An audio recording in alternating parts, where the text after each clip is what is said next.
Hi, friends. I disappeared on you. So I thought while I have a minute, I would just kind of bring you up to speed and just tell you where I have been. Now, this is going to be a very heavy video.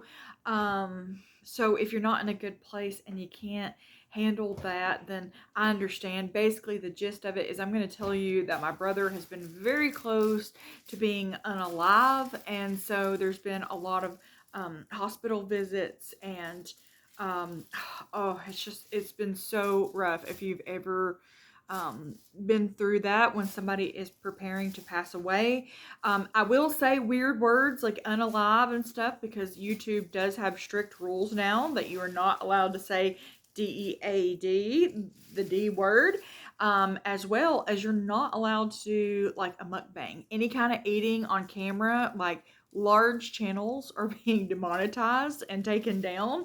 YouTube is taking these new rules very seriously, so I certainly want to respect those rules and those boundaries. So if I say weird terms, just understand I'm trying to follow the YouTube guidelines. But I mean, where do I even start? I've told you that my brother, he's 41 years old, and he has a series of serious health issues. He has chronic leukemia. He has had a widowmaker heart attack at the age of 36, and actually only 4% of people actually survive that. And to this day, the bottom part of his heart, it doesn't function. It will not pump blood. Uh, Recently, he's had a serious infection in his legs, and I'm not going to share all of the details because he is a private person, and I certainly want to respect his privacy as well, but I will tell you the gist of it.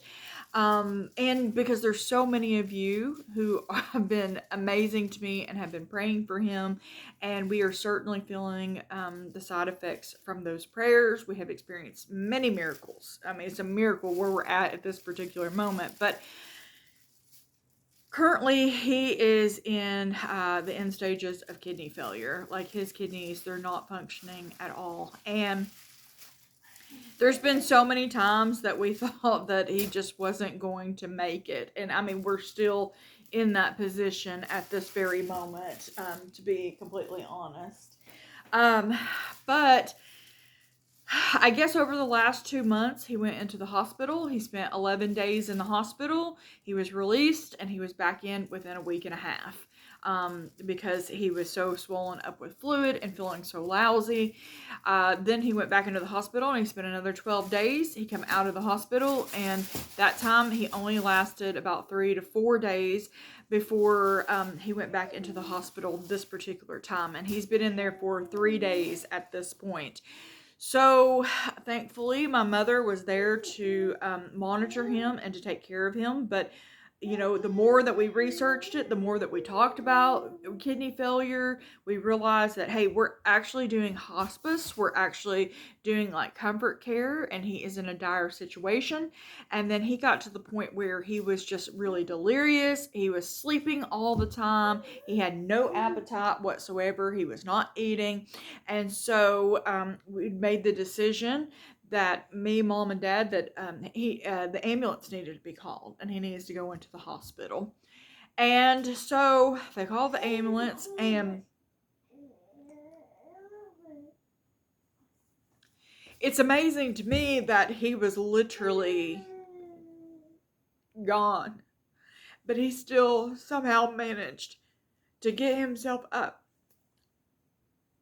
and walk down the hallway and outside and to meet the ambulance to take him on to the hospital. Well, in this particular moment, the hospital that we always use and go to, it it was so completely packed full. The ambulance man said that there's like 3 ambulances waiting outside, and those people in those ambulances in those emergency situations, they're not even going to be able to get seen until daylight. So he recommended that we go to a different hospital, and so my dad made that decision, and he said, okay, take him on. So took him on to the hospital, and they got him in quicker than what we thought. And at one point, you know, I was on the phone with mom and I was like, you got to get him out of there. You know, he can't sit there and just pass away in the emergency room sitting in a wheelchair. I mean, he's in really bad shape. That was like torturing me. But Anyway, I got ready and I got there as soon as I could, and they had already got him back into the emergency room. And basically, his potassium level, I may get some of these levels mixed up between calcium and potassium, but basically, potassium with the heart, it was at a 10. And so that 10 is like beyond consciousness. And I'm saying this wrong. Okay, the other hospital let him go home with a creatine level of a 10. And that hospital just absolutely could not believe that that hospital would let him go home with a creatine level of 10, because if your creatine level is a 10, then that's beyond consciousness. That means that you actually really shouldn't be here. And he come into that hospital, that ER, with a level of a 15. They said that they had never, ever encountered anybody with those kind of levels, and with his kidney function being basically non existent, to actually still be alive. That was a miracle in itself. And he did have an appointment with the kidney doctor the very next day, but he didn't make it, of course, that far. But the doctor said, yeah, it's a really good thing that you come in, because if you didn't, he would not live to see the very next day, that his heart would have gave out on him. So just, God working it out where he got to go to this hospital, because if he went to that hospital, we are 100% fully convinced that he certainly would not be here. And the other miracle within it all is, while he was at home basically doing comfort care, because he didn't have medical insurance, dialysis is very, very expensive. And you have to have insurance to be able to do it. And we thought that, he was just going to pass away because he wasn't going to have insurance to even be able to do, dialysis. And I'm telling you, Mom contacted the state senator, and I mean, like that, it went through. He got everything approved, and by the grace of God, he has the insurance to be able to do the dialysis. But they got him into ICU, and by the grace of God, he made it to even see dialysis and to get that done, because with his creatine levels being that high, he was such high risk. Like it was so scary. He had to lay completely still, could not move. I mean, even if he moved his arm just a little bit and that blood pressure shot up to 190 over something ridiculous, like 150 or something crazy. Um, the team of people would just rush in because they were scared that he was going to have a heart attack. And my brother's larger. He is a larger boy. He's always been a larger boy. And that plays a lot to do with his health in this situation as well. Um, but today he just finished his third round of dialysis. Mother is on her way up there. She has not left since he first went in. Me and Dad have been going back and forth, and then at the same time, the baby, he gets a cold. His nose has been running, so I've been having to wear a mask into the hospital. And David's been taking care of the baby. He missed a day of work and stuff, but he's up right now cutting up some wood for his dad, because we're about to have like a severe weather alert where the temperature is going to drop down to really, really cold. So depending on when Mom gets there, depends on what I'm going to be doing for the rest of the day. We really need to go pick up some groceries, because we just simply don't have any, and I just need to make sure the house is taken care of. So I've been doing laundry and cleaning and, just taking care of business here. But it depends on what is said when she gets there here in just a little bit, what my plans are going to be for the rest of the evening, if I'm going to be going to the hospital or what.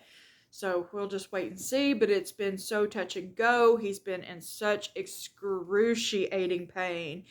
And it's been so wild, because we got a nurse last night. I mean, you just wouldn't believe it. She brought a dilaudidine, which is a severe pain medication. But even the severe pain medication has not even been helping him with how much pain that he has actually been in. I've seen videos say that, that is just such a easy, the most peaceful kind of way if you were going to pass, but that's not been the case. It's been absolutely horrific, and he's been in tremendous amount of pain. But she brought that pill in, and by the grace of God, she accidentally broke it. So of course she had to go back and dispose of it and stuff. And then she looks at the thing. She says, apparently I can't do math because he's not due for another pain pill for a few more hours. And if she would have gave him that pain pill, she would have overdosed him. And she actually did. I'm telling you, this woman, she'd come from another hospital. And I have the uttermost respect for people in healthcare and nurses and stuff. But this situation, it was just absolutely wild. I mean, he got to the room, and I mean, he was wild as a buck, and his eyes were crazy, and he felt like he'd been overdosed. And we're just certain that she's gave him the wrong kind of medicine. And also, they were checking his creatine levels because that was one of the things that he was doing when he came into the hospital, disoriented, confused, and all of that. But honey, she took off in that bed when they were transferring him to a regular room. By the grace of God, he got out of ICU. He's in a regular room. Like, you didn't even think that he was going to live to see the very next day. And then now he's progressing and he's going into a regular room. But he's still in really bad shape. He's still really bad shape. You get up on, like, I come home yesterday and I was on a high thinking that he was feeling good and, we're moving in the right direction and everything's going to be okay. But then he's hollering in pain all the time and he's suffering and he's hurting but anyway, she took off in that bed, and honey, she literally hit the wall and knocked all the cords and the box off of the bed. Like, Mom said that she thought she was going to sling him out of that bed. And then that same nurse, they had these new kind of beds where they blow up and they're really uncomfortable, but it's like one of those when you go to the lake and you hit it and you bounce on it and it bounces the other person off. Well, she didn't even have it blown up. So when he fell back, it was... He's got a catheter in, and then she grabs the cords where he's got a port put in right here. He's got a temporary port put in at the moment because he has to be able to lay completely flat. And at that moment, my baby, he has to be able to lay completely flat. And so they needed to get those levels down a whole lot more before they could put in a permanent port for dialysis and stuff. But it's been so up and down. My dad's feeling so tired and he's staying home tonight. And Mom's like, I'm scared to run off and leave him because he's so exhausted and he's so tired. And then my baby has been sick on top of that. But it's just really been a lot. And I haven't had the mental capacity to make a video or to interact with anyone or anything like that. But man, if you've never experienced this, I've experienced it, many times. It's so hard. It's really, really hard. But God has showed up, and He just keeps making a way and just supplying. And it's just like, the one thing that I've been finding comfort in is that the Lord loves him. The Lord loves my brother. His name is Brad. He loves him. And so he's worked it out for him and he's helped him and his plans are good and we can trust that, and that's what I've been completely leaning on. But anyways, that's an update. I told you it's going to be real. It's going to be raw. I'm not trying to put a damper on your Christmas. It doesn't feel like Christmas around here, but we're going to keep the faith. And obviously I have decorations up. You should see the mantle, and I've got all my decorations out here. I've been wanting to put them up on the front porch for probably like 3 weeks now, and I just hadn't had the time. But maybe we'll have a Christmas miracle. maybe he'll get better. Maybe he'll come home. Maybe we'll celebrate Christmas. Maybe he will recover and live out the last how many ever years God only knows that he has as the best years of his life, because there's people who can live on dialysis for years and years and years. And I know it's a long hard journey, I know it's scary, but we're going to help him the best that we can, and just that question of, that was one of the first things they asked, do you want to be resuscitated? And it's like, of course. That's what he said, of course. I mean, he's young, he has so much life left to live. And yeah, but anyways, maybe I'll give an update at some point. But Merry Christmas to you if I don't see you. Thank you for praying. Just keep praying for my poor mom. Just, yeah, for my dad.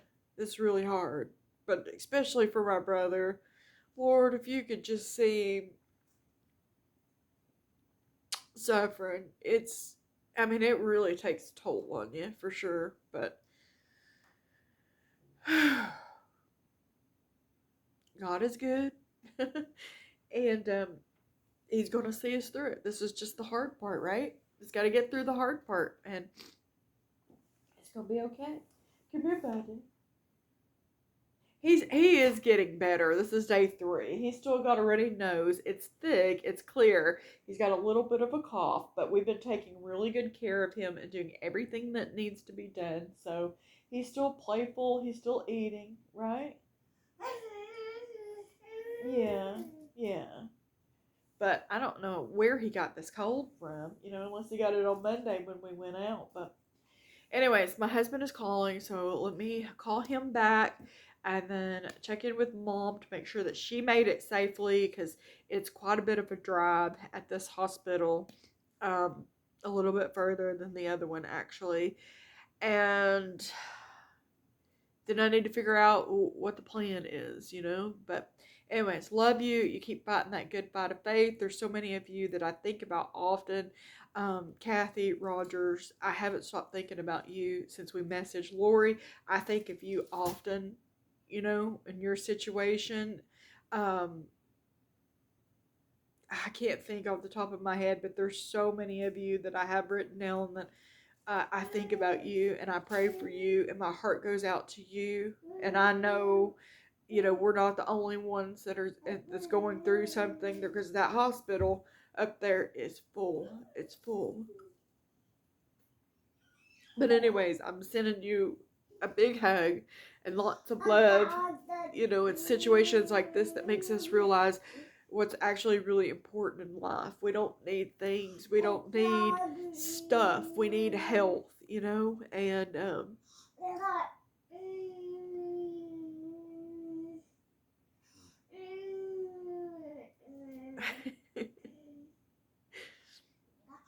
if you're able to get up right now and walk, go to the bathroom, eat something, then you're blessed. You're really blessed. And don't forget where those blessings come from. Your Heavenly Father. Be sure to thank Him. But anyways, love you. Fight that good fight of faith. Hang in there. And I'll see you when I can.